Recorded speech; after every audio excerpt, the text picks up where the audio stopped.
been a while. Getting back into it though. What we got going on here is a VL and an LS and a rod shop kit. So we all know what's going on.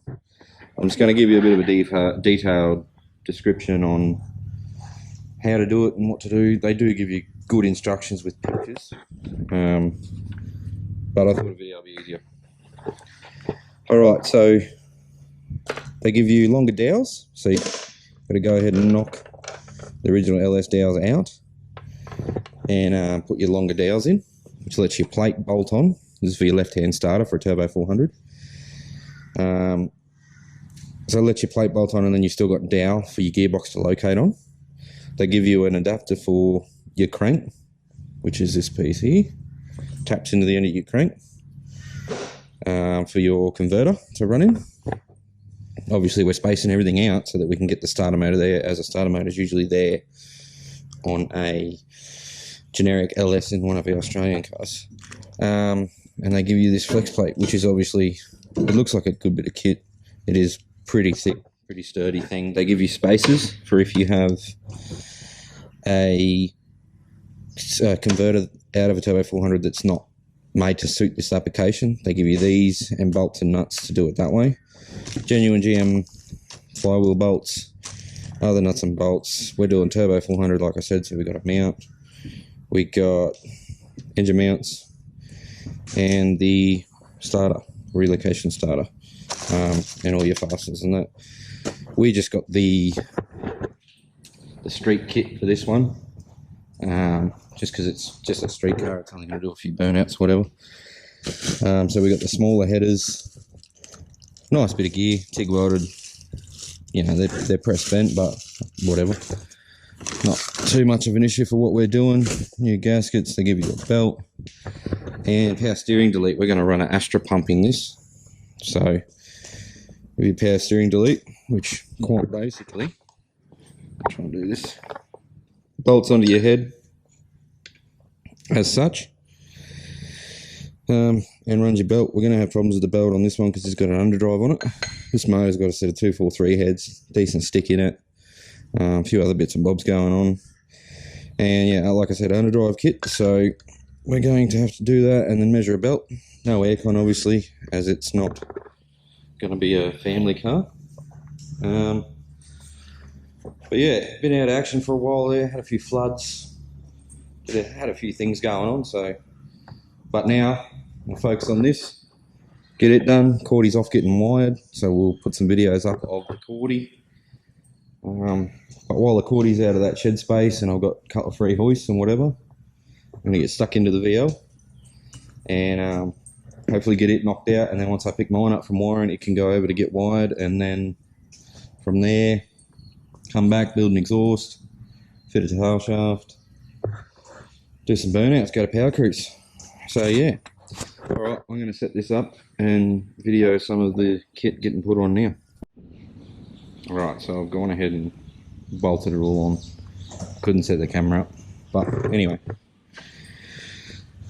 That's the power steering delete, 16mm bolts, 5 of them. Engine mounts, same deal, 4 16mm bolts, straight on. That's the crank space I was talking about, just tap that in. GM flywheel bolts, 75 foot-pound, 100 Newton meters is recommended. Your dowels, and that's your plate sitting on there. Obviously that other engine mount there. Now all I've got to do is bolt this on. And what they recommend doing is shaving this. There's a section here, there's a section here, section there.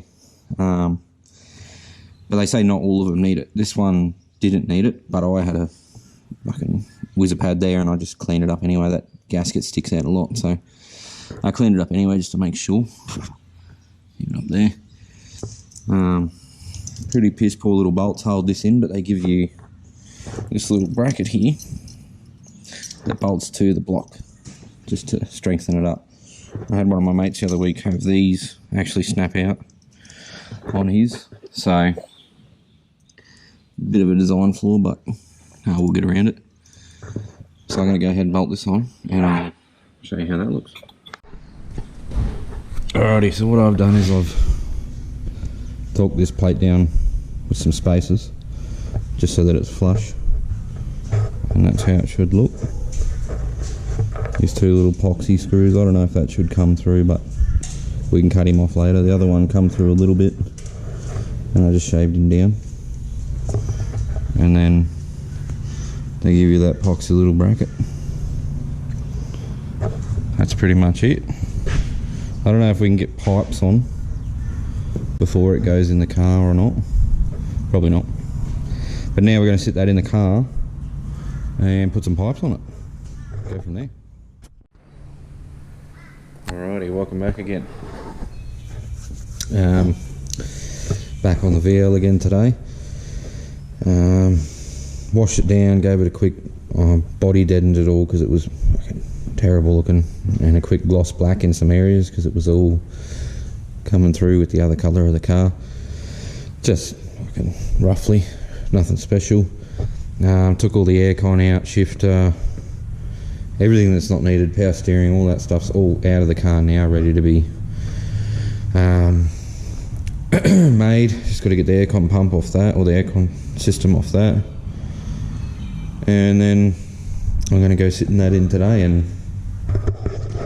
see how it fits. See if we can get it in there to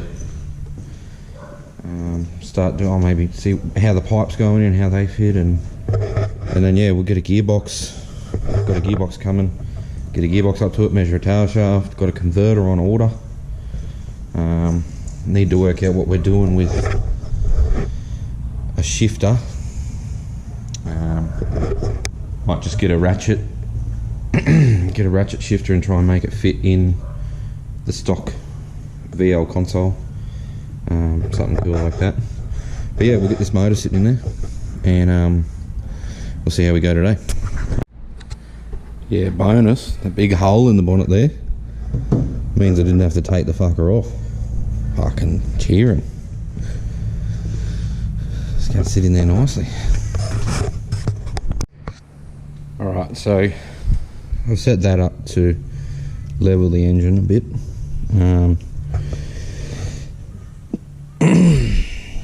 I don't know if you do this without the starter motor on, but it looks like putting that starter motor on once them pipes are on is a real piece of shit idea. So maybe take the alternator off, because that's only them easy to access bolts there.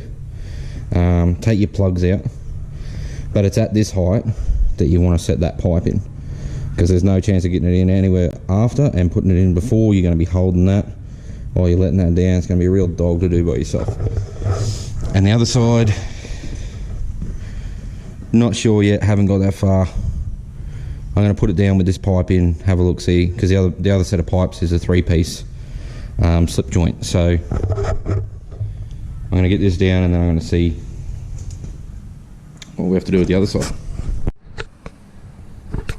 Right, so pro tip, loosen these off so that mount's got enough flex to line up the bolt hole. Learnt that the hard way, had to take the alternator off and to do that. You can probably do it beforehand, but you're not going to get anything in there to sort of tighten them, so leave your alternator off. This pipe, I put it in before taking the start, like, because I already had the starter motor on, but apparently, well, it looks like if you take the starter motor off, you'll be able to get that pipe in from the underneath, no problems. This side I've had in and I took back out, obviously because I've got to put a gearbox in and everything, but I just sat them up there and made sure that they fit. Dropped the steering rack and the steering joint off, and they slip straight up in there either which way, so that was pretty easy. And then I've just got a strap there holding it up to where it's meant to sit. That way I can, well, that's how I bolted the pipes in and all that sort of crap. So yeah, that's how you do it.